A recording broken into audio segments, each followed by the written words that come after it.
Wow. It is time for some more Livid Lady's Guide to Getting Even. Make sure you like, comment, subscribe if you haven't already, and Patreon can't get your full lengths over there and other exclusives. Let's jump into it, see what they got in store for us this week. Bro's reevaluating how he got to that situation. He's like, I'm surrounded by 3 women, all of which are pointing blades at me. At first, I thought I was into that, but now I'm realizing it was all but a dumb fantasy. Holy shit. You know? No. Sex crimes too? Bruh. Yeah. Keep in mind, this is exactly what's gonna happen to literally everyone she doesn't like. Fucking knew it. We sliced that door so clean, we cut through wood, bone, not once but twice. The twisting is crazy. Wow, so she keeps her word. I did spare you. I just didn't say I would spare you from them. That's kind of crazy. And by kind, I mean very crazy. Jesus.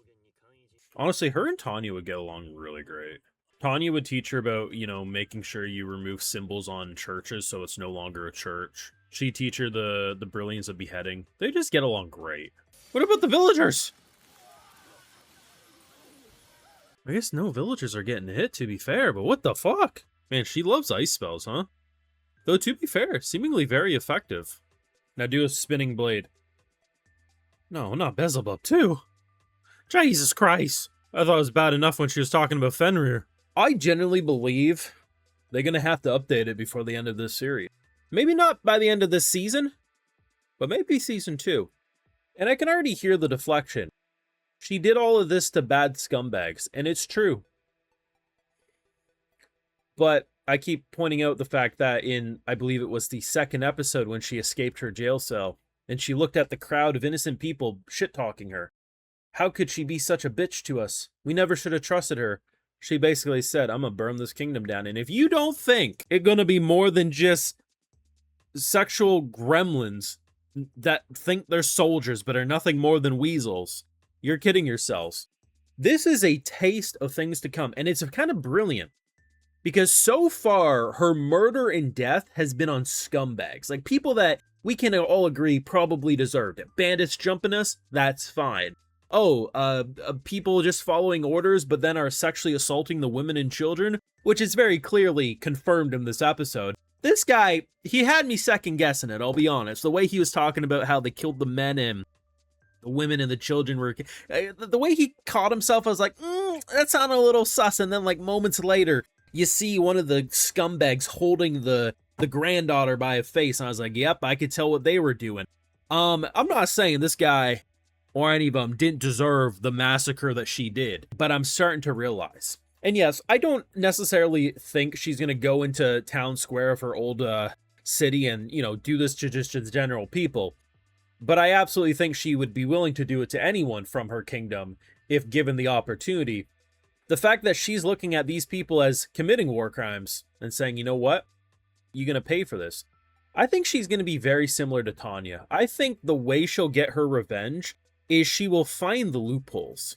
Things that are technically not war crimes because of so-and-so. And that brings me great joy because she's a fucking savage, man. Like, it's the way that she can do things. Like, okay, this guy's like, hey, let me come with you. I'll help you. She's like, you thought you were going to live? This guy, if you give me all the information, I won't kill you. I thought she was just going to lie. No, she was honest.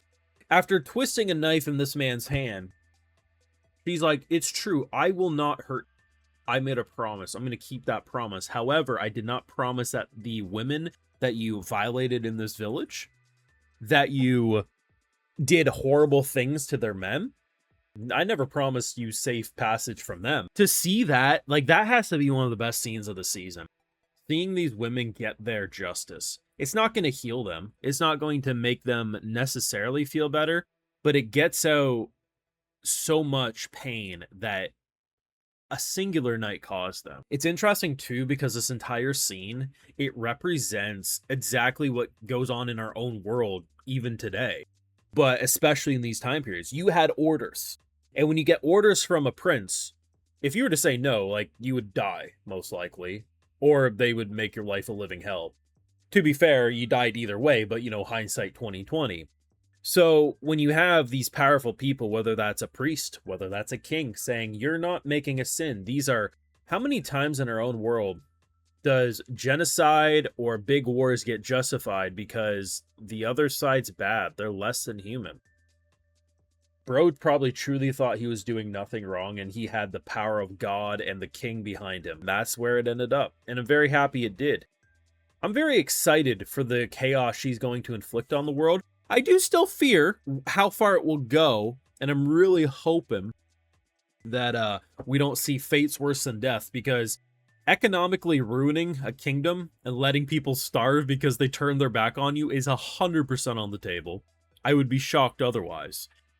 But this is a girl who can cut through bone like it's easier to cut through bone than butter for her. That's the vibe I'm getting.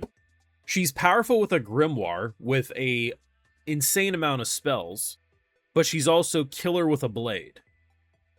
Give that bitch a bow and she's pretty much got every type of fucking fighting known to man. It's so interesting too, because like she initially makes like a, hey, I can't use destructive spells because like the general people are here. So then she just makes it rain ice, and I'm like, doesn't that technically also count as destruction? Like maybe it's not an instantaneous fire arrow spell, but still, it's funny. There's just something so fucking humorous about knowing that like collectively the people watching this are all gonna be like, okay, this is savage, but yeah, they all deserve it.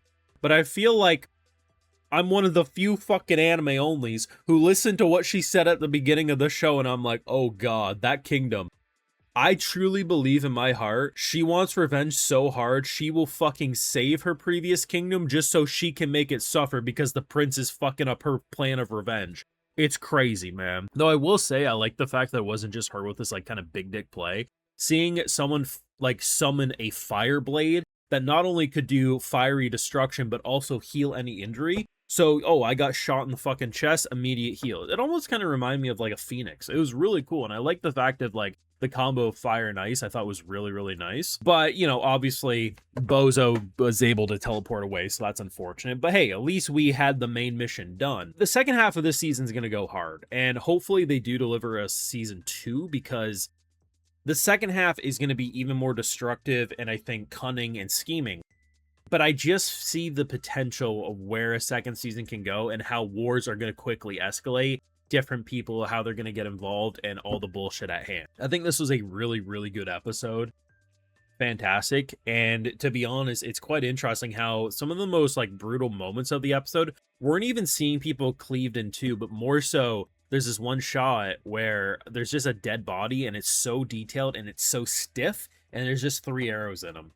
That actually disturbed me more than like the clean cut in 2, because I'm like, holy shit, like that just actually felt like looking at a dead body despite it being a drawing.